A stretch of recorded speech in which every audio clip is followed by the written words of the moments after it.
الرحمن الرحيم ونفخ في الصور فإذا هم من الأجداث إلى ربهم ينسلون قالوا يا ويلنا من بعثنا من مرقدنا هذا ما وعد الرحمن وصدق المرسلون إن كانت إلا صيحة واحدة فإذا هم جميع لدينا محضرون فاليوم لا تظلم نفس شيئا ولا تجزون إلا ما كنتم تعملون إن أصحاب الجنة اليوم في شغل فاكهون هم وأزواجهم في ظلال على الأرائك متكئون لهم فيها فاكهة ولهم ما يدعون سلام قولا من رب رحيم وامتازوا اليوم أيها المجرمون صدق الله مولانا العظيم وصدق رسوله النبي الأمي الكريم ونحن على ذلك لمن الشاهدين والشاكرين والحمد لله رب العالمين.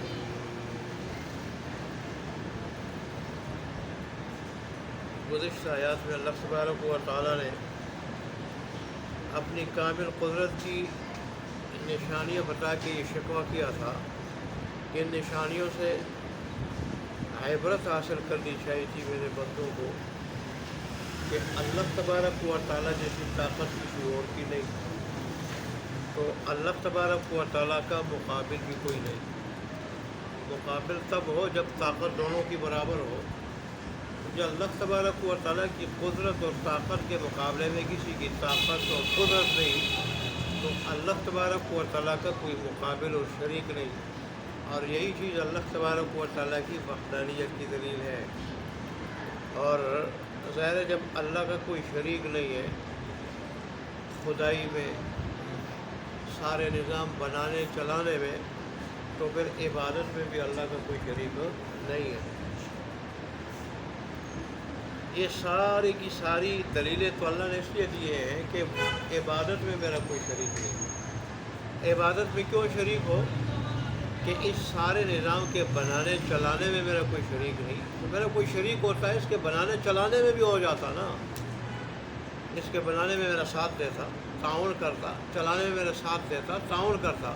جب بنانے میں بھی سامنے کوئی نہیں آیا، چلانے میں بھی سامنے کوئی نہیں آیا، تو ہے نہیں کوئی، تو پھر عبادت اوروں کی کیوں کرتے ہو؟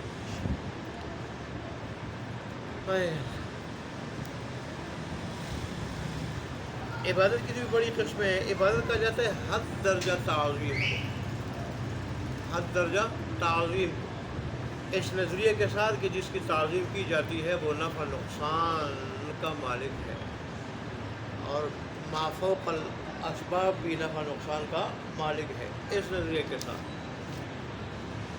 تو ظاہر ایسی ذات اللہ تبارک و تعالیٰ کی ہے، لہذا ایسی تعظیم بھی اللہ کے ساتھ خاص ہے۔ وہ رکوع سجدے کی شکل میں ہو، نظر و نیاز کی شکل میں ہو، حاجات اور ضروریات مانگنے کی شکل میں ہو، کسی شکل میں بھی عبادت ہو رہی ہے اللہ کے ساتھ خاص ہے۔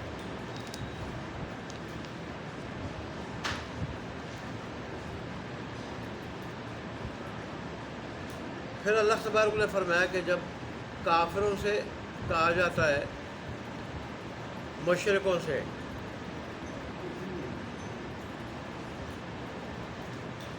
اور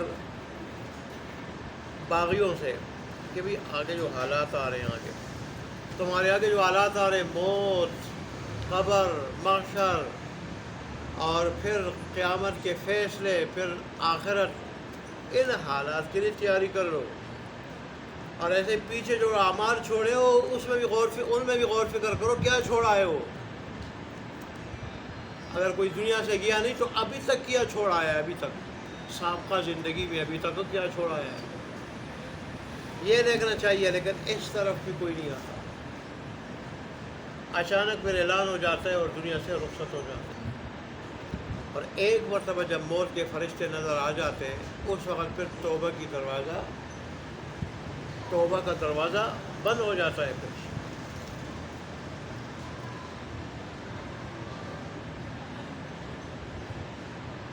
پھر اللہ تبارک و تعالیٰ نے فرمایا کہ جب ان کافروں سے کہا جاتا ہے مشرکوں سے کہ تم غریب لوگوں کو رزق میں سے کھلاؤ، مال میں سے جو اللہ نے تمہیں دیا ہے، تو یہ کہتے ہیں کہ اگر اللہ تبارک و تعالیٰ چاہتا تو خود غریبوں کو کھلاتا پلاتا، اللہ نے خود ان کو غریب بنایا، نہیں کھلانا چاہتا ہے اللہ تعالیٰ، ہم کیوں اس کی منشا کے خلاف ایسا کریں؟ تو اللہ تبارک نے فرمایا کہ یہ بڑے گمراہ قسم کے لوگ ہیں اور دور کی گمراہی میں گرے ہوئے۔ اللہ کھلاتا ہے دو طریقے سے، یا براہ راست بلا واسطہ اور یا بالواسطہ۔ بالواسطہ بھی اللہ کھلاتا ہے کہ غریب امیروں کے ذریعے غریبوں کو کھلاتا ہے، یہ زکوٰۃ کیا ہے، ایسی کفارے وہ کیا ہے، فدیہ کیا ہے، تو یہ اللہ بالواسطہ، اور مالداروں کو دیا بھی اس لیے کہ تم ان کو کھلاؤ۔ اللہ بالواسطہ بھی کھلاتا ہے، رزق دیتا ہے، اور بلا واسطہ امیروں کو اللہ بلا واسطہ کھلاتا ہے۔ پھر اللہ تبارک و تعالیٰ جس کو امیر رکھتا ہے اس میں بھی آزمائش ہے، جو غریب رکھتا ہے اس میں بھی آزمائش ہے۔ امیر کی آزمائش یہ ہے کہ اوروں کا خیال رکھتا ہے یا نہیں، مال کے حقوق ادا کرتا ہے یا نہیں۔ غریبوں کی آزمائش اس میں کہ صبر کرتے ہیں غربت پہ کہ نہیں۔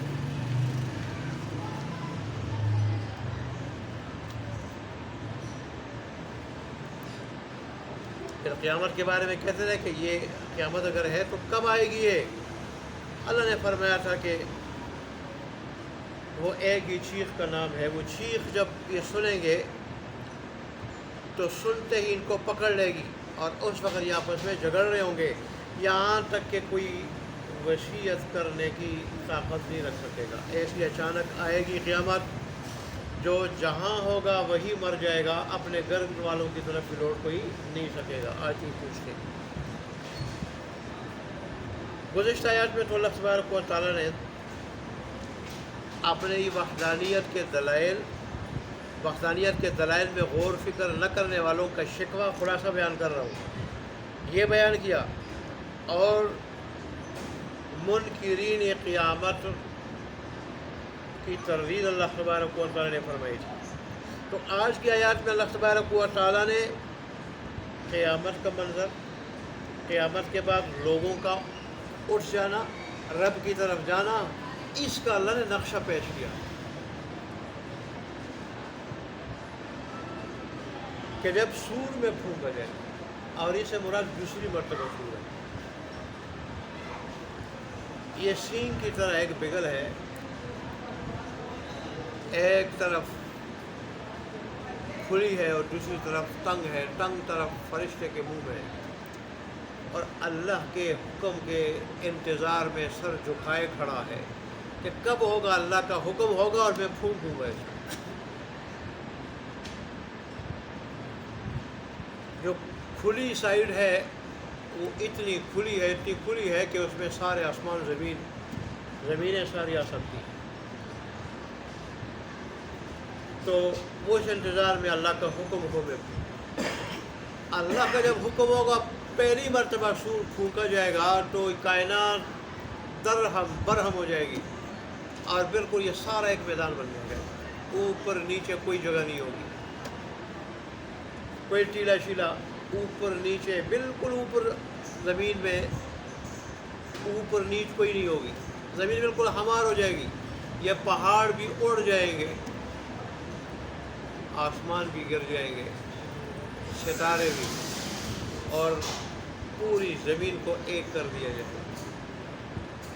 پھر 40 سال تک مرے رہیں گے انسان، ساری کائنات کا یہ حال ہوگا کہ پورا ایک میدان ہوگا، دنیا ایک میدان ہوگی۔ 40 سال کے بعد، جیسے بخاری مسلم کی روایت ہے کہ 40 سال کے بعد دوبارہ سور پھونکا جائے گا، تو پھر لوگ قبروں سے اٹھ کے نکل کے جلدی رب کی طرف، جہاں سے وہ آواز آ رہی ہوگی اس کی طرف جائیں گے۔ آج اس دوسری مرتبہ سور پھونک کے جانے کا ذکر ہو رہا ہے۔ اے اللہ، کہ جب سور میں پھونکا جائے گا تو بس یکا یک لوگ قبروں سے اٹھ کے اپنے رب کی طرف جلدی جا رہے ہوں گے، اور بعض آیات میں ہے کہ دوڑتے ہوئے جائیں گے، ایسے جائیں گے جیسے کہ شکاری اپنے شکار کے جال کی طرف یا تیر نشانے کی طرف جا رہا ہوتا ہے نا، ایسے جلدی جلدی جا رہے ہوتے سوال. پھر کیا کہیں گے؟ جب اٹھیں گے تو کہیں گے کہ افسوس ہمارے واسطے، اے ہماری کمبختی، ہمیں ہماری خوابگاہوں سے، آرام گاہوں سے کس نے اٹھا لی. فرشتے کہیں گے یہ رحمان کا وعدہ تھا، جو رحمان کے رسول، بھیجے ہوئے رسول یہ خبر تمہیں دیتے تھے، اس وعدے کی خبر تمہیں دیتے تھے، وہ بات آج پورا ہوا. فرشتے کہیں گے اچھا، یہاں یہ اشکال ہوتا ہے کہ قبر میں بھی تو عذاب ہے، عذاب بھی ہے اور جزا بھی ہے، سزا جزا دونوں ہے.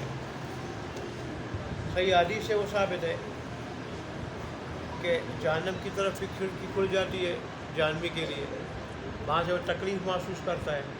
جنتی کے لیے جنت کی طرف سے کھڑکی کھل جاتی ہے اور وہاں سے وہ راحت محسوس کرتا ہے.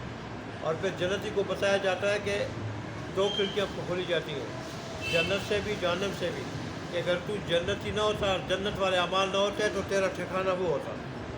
جہنم والی کھڑکی کھول کے، جہنم کی طرف سے کھڑکی کھول کے دکھایا جاتا تیرا ٹھکانہ وہ ہوتا. ایسے جہنمی کو کے لیے بھی جنت کی طرف سے کھڑکی کھول کے اس کو بتایا جاتا ہے کہ اگر تو جہنمی نہ ہوتا، تیرے اعمال جنتیوں والے ہوتے تو تیرا ٹھکانہ جنت میں وہ ہوتا، وہ دکھایا جاتا ہے. پھر جنتی جنت کی راحت محسوس کرتے ہیں قبر میں بھی، اور جہنمی جہنم کی تکلیف محسوس کرتا ہے قبر میں بھی. الگ بات ہے کہ یہ آخرت کے مقابلے میں اور قیامت کے مقابلے میں انتہائی کم نوعیت کی سزا ہو. اپنی جگہ یہ بھی بڑی سزا ہے اپنی جگہ، لیکن اس کے مقابلے میں، معاشر کے مقابلے میں، آخرت کے مقابلے میں انتہائی کم نوعیت کی سزا ہے. تو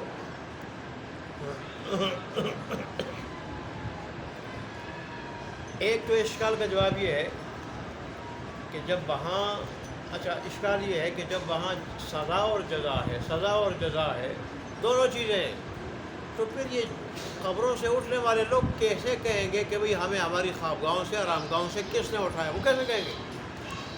تو اس کا ایک جواب تو یہ کہ یہ جو 40 سال کا وقفہ ہوگا نا بیچ میں، دونوں سوروں کے درمیان 2 مرتبہ سور پھونکا جائے گا، وقفہ جو ہوگا 40 سال کا، اس میں عذاب کو روک دیا جائے گا، نہ ثواب ہوگا اور نہ سزا ہوگی، سزا کو بھی روک دیا جائے گا.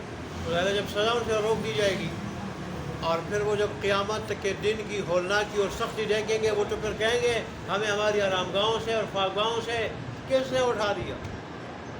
اور دوسرا جواب مفسرین یہ لکھتے ہیں، جیسے میں نے تقریر میں اس کی طرف اشارہ کر دیا، کہ سزا تو وہاں بھی ہوگی، لیکن محشر کی سزا اور سختی جب دیکھیں گے وہاں کی سزا بھول جائیں گے. جیسے دوسری ایک حدیث میں کئی مرتبہ میں نے وہ حدیث سنائی کہ انسان جو باغی ہوگا اور دنیا میں پیدا بھی ہوا ہوگا نعمتوں میں، پلا ہوگا نعمتوں میں، مرا ہوگا نعمتوں میں، عیش و عشرت میں ہوگا باغی، اللہ کہے گا جہنم کے باہر سے، باہر سے ایک پھیرا لگوا دو اس کو، پھر میرے سامنے لاؤ.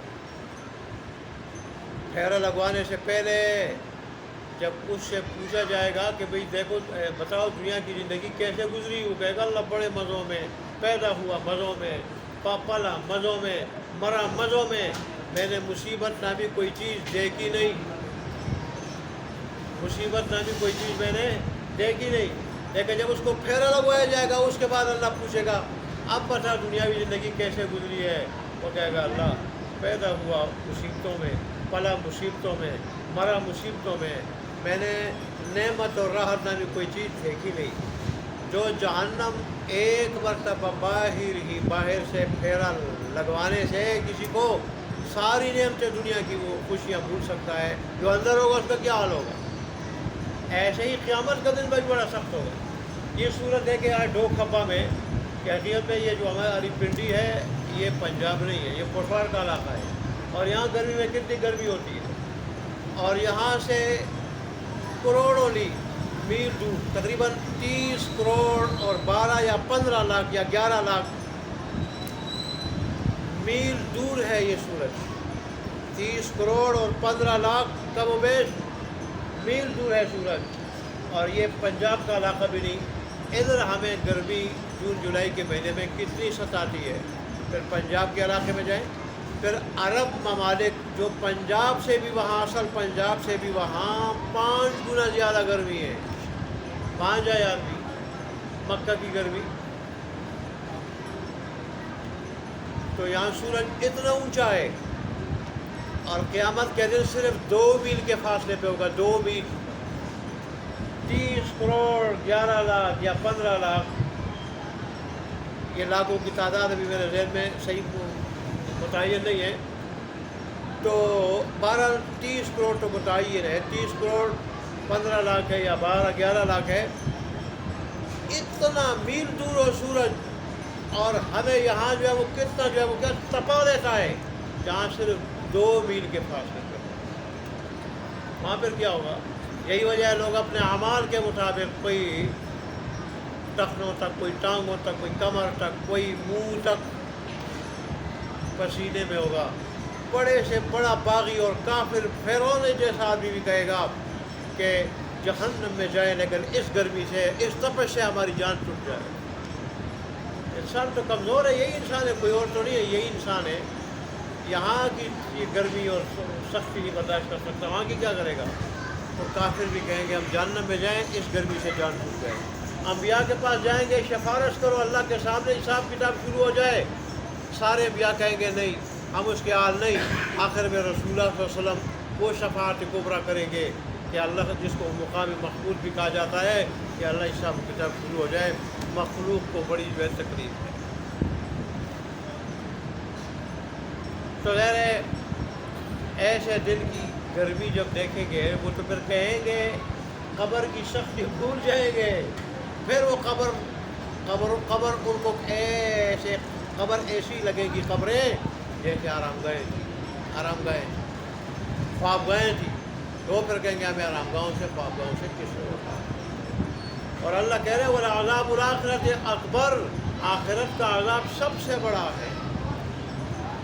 اللہ اسے ہماری حفاظت فرمائے. ساری مصیبتوں سے اللہ ہماری حفاظت ہے، دنیا آخرت دونوں.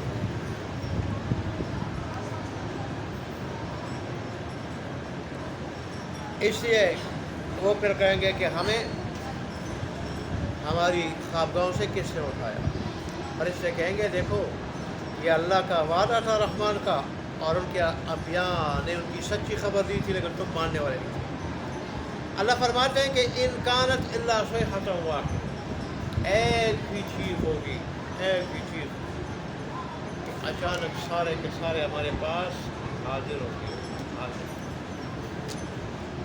پھر اللہ تبارک و تعالیٰ محشر کے میدان میں کہے گا آج کے دن تم میں سے کسی نفس پہ کچھ بھی ذرہ برابر بھی ظلم نہیں ہوگا، اور تمہیں صرف ان اعمال کا بدلہ ملے گا جو تم نے کیے. اچھے کیے ہیں وہ بھی، برے ہیں وہ بھی. دوسری کا قرآن کہتا ہے انسان نے جو کچھ بھی کیا ہے ذرہ برابر بھی جو کچھ کیا ہوگا پالے گا، سامنے پالے گا، سامنے موجود پالے گا. وہاں عدالت میں ایسا نہیں ہوگا جس نے کوئی گناہ کیا نہ ہو، نہ کر دو گناہ کی سزا مل جائے، یا نیکی کا اجر کم مل جائے یا نہ ملے. وہاں ایسا نہیں ہوگا. یہ سب کچھ دنیا میں اور پھر خاص کر پاکستان میں ہو رہا ہے. آگے پھر اللہ تبارک و تعالیٰ نے اہل جنت کا منظر بھی پیش کیا ہے کہ بے شک جنت والے قیامت کے دن، اللہ کہے گا قیامت کے دن کہ بے شک جنت والے آج کے دن مشغلوں میں مختلف مشغلوں میں خوش ہوں گے. کہیں میاں بیوی کا مشغلہ، آپس میں مشغول ہوں گے اولاد کے ساتھ، ایک دوسرے کے ساتھ. کہیں جنتی دوست، جنت والے ایک دوسرے کے ساتھ مشغول ہوں گے. اور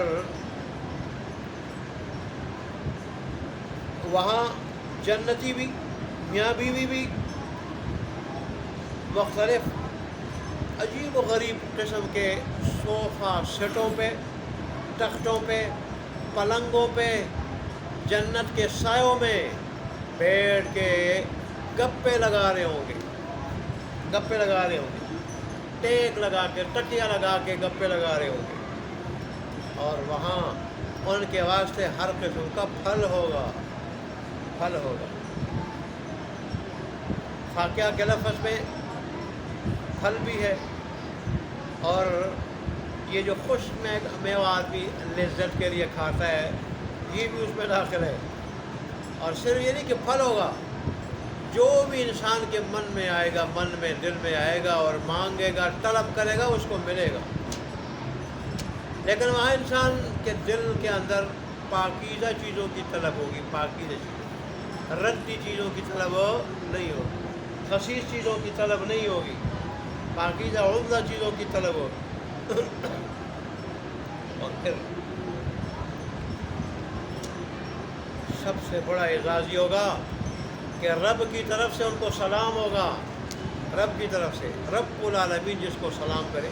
یہ ترمذی کی روایت میں آتا ہے کہ اچانک نور کی چمک دیکھیں گے، نور کی چمک، جنت والے جب نور نگاہ اٹھائیں گے، دیکھیں گے تو اللہ تبارک و تعالی رب العالمین، رب رحمان متوجہ ہوں گے، اور جنت والے یوں دیکھیں گے تو ان کو کہیں گے السلام علیکم ورحمۃ اللہ،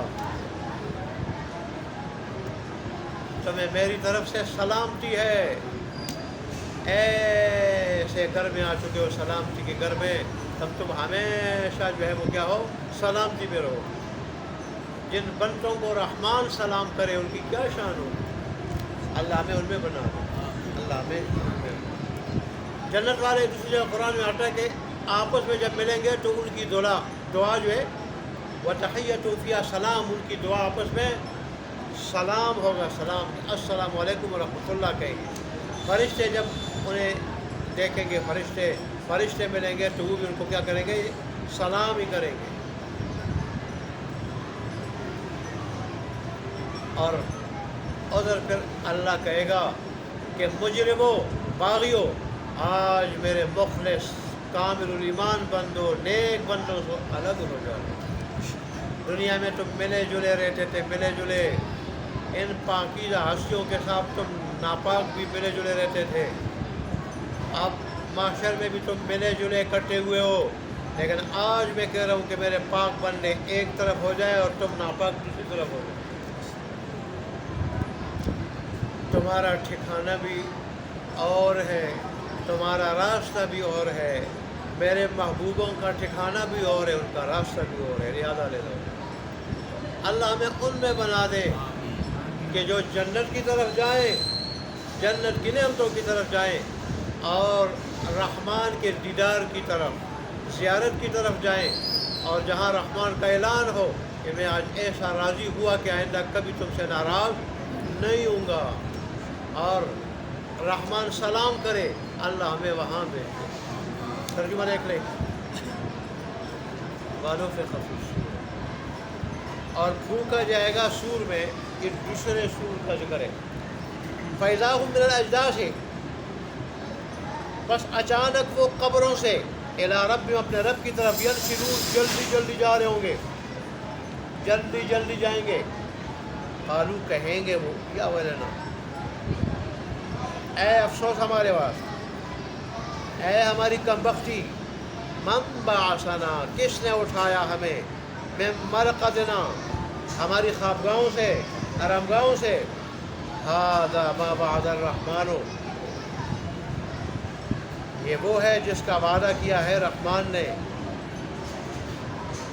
جس کا وعدہ کیا تھا رحمان نے، وصدق المرسلون، اور سچی خبر دی تھی اللہ کے بھیجے ہوئے رسولوں نے، ان کانت، نہیں ہوگی وہ، الا صیحۃ واحدہ، مگر ایک ہی چیخ، فاذا ہم جمیع، پس یکا یک وہ سارے کے سارے، لدینا، ہمارے پاس، محضرون، حاضر کیے جائیں گے۔